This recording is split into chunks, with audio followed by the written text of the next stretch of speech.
नमस्ते तथा वत्सली मातृभूमि, जय हिंद दोस्तों। स्वागत है आप सबका टेक्निकल्स में। शुरू करते हैं आज की डिफेंस न्यूज को।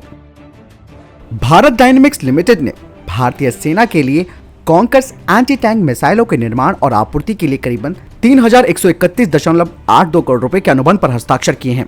ये मिसाइल 3 साल बाद भारतीय सेना के बेड़े में शामिल होगी।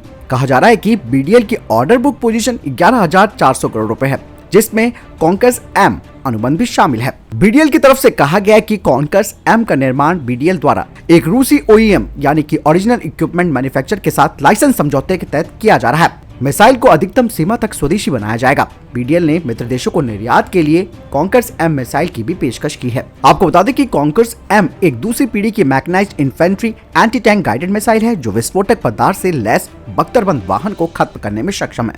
मिसाइल को BMP-2 टैंक या जमीन लॉन्चर से लॉन्च किया जा सकता है। 19 सेकंड के उड़ान समय के साथ इसकी सीमा 75 से 4000 मीटर के बीच है। सेना प्रमुख जनरल MM नरवणे जी ने कहा कि चीन पाकिस्तान सीमा पर अभी हम सिर्फ जंग का ट्रेलर देख रहे हैं। संचार तंत्र के समय में ये युद्ध साइबर स्पेस नेटवर्क के जरिए लड़ा जा रहा है। हमें इसी के आधार पर भविष्य के लिए युद्ध के मैदान के लिए तैयार रहना होगा। उन्होंने चीन और पाकिस्तान से उभर रही चुनौतियों के बारे में कहा कि सीमाओं पर भारत भविष्य में होने वाले टकराव का ट्रेलर देख रहा है और विरोधी देश लगातार अपने रणनीतिक लक्ष्यों को हासिल करने की कोशिश कर रहे हैं और भविष्य में बड़े युद्ध की संभावना से इनकार नहीं किया जा सकता। और ऐसे में उत्तरी सीमा पर आधुनिक तकनीक वाले साजो सामान से लैस सक्षम बलों को तैनात करने की जरूरत है। साथ ही उन्होंने कहा कि वास्तविकता के आधार पर हमें कल के युद्ध की तैयारी करनी होगी। सेना प्रमुख ने भारतीय सेना के टॉप कमांडरों और सभी कमांडरों के साथ एक अहम बैठक की है। इस बैठक में भारत चीन सीमा पर हालिया बदलाव की भी समीक्षा की गई है। चीन में हो रहे बीजिंग ओलंपिक 2022 के उद्घाटन और समारोह में भारतीय दूत अब हिस्सा नहीं लेंगे। ऐसा इसीलिए क्योंकि चाइना ने गलवान घाटी में हुई हिंसा का राजनीतिकरण किया है। दरअसल चीन ने गलवान घाटी में शामिल रहे एक सैनिक को मशाल वाहक बनाया था। इस बारे में भारत के विदेश मंत्रालय ने कहा कि हमें इस बात का दुख है कि चीन ने ओलंपिक का राजनीतिकरण शुरू कर दिया है और हमारे भारतीय दूत बीजिंग विंटर ओलंपिक के उद्घाटन या समापन समारोह में भाग नहीं लेंगे। यानी अमेरिका ने भी चीन की निंदा की। उन्होंने भी चीन की इस हरकत को शर्मनाक बताया है। पूर्वी लद्दाख की गलवान घाटी में जून 2022 में भारत और चीन के सिपाहियों के बीच हिंसक झड़प में चीन के 38 सिपाहियों की मौत हुई थी। इस बात का खुलासा अब ऑस्ट्रेलिया के अखबार द क्लैक्सिकन ने की है। उनकी इन्वेस्टिगेशन रिपोर्ट से ये बात साबित हुई है कि ये संख्या चीन की तरफ से बताई गई संख्या से 9 गुना ज्यादा है। चीन ने अंतर्राष्ट्रीय मीडिया पर अपने मारे गए सैनिकों की संख्या सिर्फ 4 बताई थी। ऑस्ट्रेलियाई अखबार ने इस रिपोर्ट को 1.5 साल की रिसर्च के बाद तैयार किया। मामले की जांच के लिए independent social media research team की तैयारी की गई थी, जिसने गलवान डिकोड टाइटल से एक रिपोर्ट जारी की। इस रिपोर्ट में बताया गया है कि चीन की पीपल लिबरेशन आर्मी के कई सिपाही उस रात गलवान नदी में बह गए थे। इस रिसर्च रिपोर्ट ने ड्रैगन के सभी प्रोपेगेंडे को तोड़ दिया है। रिपोर्ट में यह कहा गया है कि चीन ने इस झड़प के तथ्यों में हेरफेर करने और 2 अलग अलग घटनाओं को आपस में जोड़ दिया था। चीन ने कभी भी गलवान में मारे गए सैनिकों की संख्या नहीं बताई, लेकिन पिछले साल उसने झड़प में मारे गए 4 सैनिकों को मेडल देने की घोषणा की थी। रिसर्च में बताया गया है कि 15 से 16 जून की रात में 0 डिग्री तापमान में बहने वाले गलवान नदी में कई PLA के सैनिक डूबकर मर गए थे। मीडिया रिपोर्ट में चीनी सोशल मीडिया प्लेटफॉर्म वीबो के कई यूजर्स के ब्लॉग के आधार पर यह भी दावा किया गया है कि उस रात 38 चीनी सैनिक नदी में बह गए थे और बाद में चीनी अधिकारियों ने इन सभी सोशल मीडिया पोस्ट को हटा दिया था। 38 लोगों में जूनियर सर्जन वांग झेंगवान भी शामिल था। और भारतीय जवानों का जज्बा देखिए। भारतीय सेना के जवानों ने इन चीनियों को उसी रात सबक सिखा दिया था। लेकिन चाइना जो झूठ के प्रोपेगेंडा के सहारे अपनी इमेज को बनाना चाहता है दुनिया के सामने, अब वो हकीकत सामने आ गई है। और ऑस्ट्रेलियाई अखबार का जो ये स्टेटमेंट आया है वो कहीं ना कहीं इस बात को जाहिर करता है कि चीन ने झूठ बोला था कि केवल उसके 4 सैनिक मारे गए। यही नहीं दोस्तों, अमेरिका ने भी इस बात की पुष्टि की थी कि चाइना के करीबन 40 से 45 सैनिक मारे गए थे। पाकिस्तानी सेना के काल बन चुके बलूच लिबरेशन आर्मी ने बलूचिस्तान प्रांत में पंजागुर और नुशकी इलाके में फ्रंटियर कोर और सेना के ठिकानों पर भीषण हमला किया। बलूचों का दावा है कि इस हमले में 100 पाकिस्तानी सैनिक मारे गए हैं। उधर पाकिस्तानी सेना ने दावा किया है कि बलूचों के हमले को विफल कर दिया गया है और 4 आतंकी मारे गए हैं। पाकिस्तानी सेना ने केवल 1 सैनिक मारे जाने की पुष्टि की। इससे पहले बलूच लिबरेशन आर्मी ने 10 पाकिस्तानी सैनिकों को मार गिराया था और ये खबर दुनिया के सामने आ गई थी कि पाकिस्तान के 10 सैनिकों को खत्म कर दिया गया। और करीबन 30 घंटे के बाद जनरल बाजवा ने इस बात को एक्सेप्ट यानी कि स्वीकार किया था। बलूच लिबरेशन आर्मी ने कहा कि उसके भीषण हमले में पाकिस्तानी सेना का शिविर लगभग खत्म हो गया। आपको बता दें कि पाकिस्तान ने इस इलाके में इंटरनेट और फोन को बंद कर दिया है ताकि किसी भी तरह की खबर सामने ना आ पाए।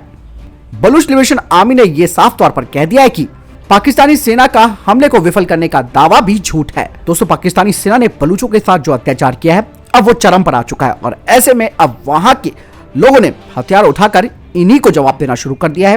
पहले 10 मारे, अब 100 मार दिए हैं और यही वजह रही कि चाइना बैकफुट पर आया, क्योंकि चाइना का जो सीपेक प्रोजेक्ट है वो इन बलूचों की वजह से पूरा सफल नहीं हो पा रहा है और चाइना ने खुद एक बड़ा मुआवजा पाकिस्तान से मांगा है कि उसके जो कर्मी थे जो मारे गए थे उनका मुआवजा पाकिस्तान को सशर्त देना होगा। आपको क्या लगता है मुझे कमेंट सेक्शन में लिखकर जरूर बताएं।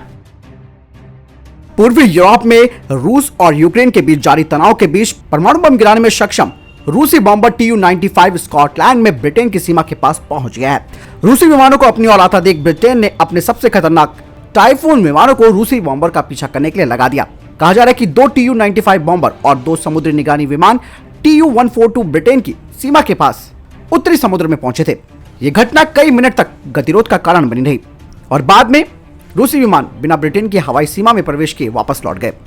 बोरिस जॉनसन ने यूक्रेन के दौरे से ठीक पहले रूस को चेतावनी दी थी कि पुतिन ने अगर हमला किया तो यह एक विनाशकारी गलती होगी। वहीं दूसरी तरफ अमेरिका ने अपने 8,500 सैनिकों को अलर्ट पर रखा है। पाकिस्तान को आतंकवाद की वजह से मुश्किलों का सामना तो करना पड़ेगा ही और वो कर भी रहा है और वो साल 2018 से फाइनेंशियल एक्शन टास्क फोर्स यानी कि FATF की ग्रे लिस्ट में है। इसी वजह से उसे विदेशों से किसी भी प्रकार की सहायता नहीं मिल रही है और ऐसे में फिर पाकिस्तान ने अब अपने दोस्तों और अंतर्राष्ट्रीय संस्थानों के सामने मदद के लिए झोली फैला दी है। पाकिस्तान का PM इमरान खान खुद बता चुका है कि करीबन 30,000 खरब का कर्जा उनके ऊपर है और लोग टैक्स भी नहीं भर रहे हैं। ऐसे में अंतर्राष्ट्रीय मुद्रा कोष यानी कि IMF की ओर से पाकिस्तान के लिए एक राहत की खबर जरूर आई है।